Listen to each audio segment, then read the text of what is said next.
case briefs, and so much more. LSData's got what you're looking for.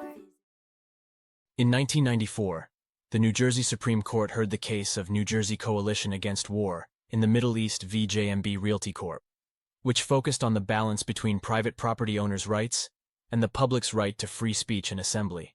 The case questioned whether regional and community shopping centers must permit societal issue leafletting on their property. This issue had previously been addressed in State v. Schmid, where the court ruled private property owners are obligated not to restrict individuals' freedoms of speech and assembly if the public uses their property for certain purposes.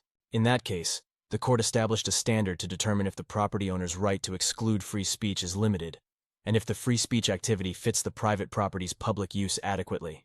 In the 1994 case, the New Jersey Supreme Court upheld the Schmid standard and ruled that shopping centers must allow for leafletting within reasonable conditions set by the centers. The ruling is limited to leafletting at shopping centers and nowhere else, and it stems from the state constitution's guarantee of citizens' right to free speech. The court stated that shopping centers could not prevent individuals from conversing and distributing flyers. However, they could establish regulations to maintain order, provided these were not overly strict. People were allowed to talk and distribute flyers in crowded areas, though shopping centers could limit the manner and timing of these activities.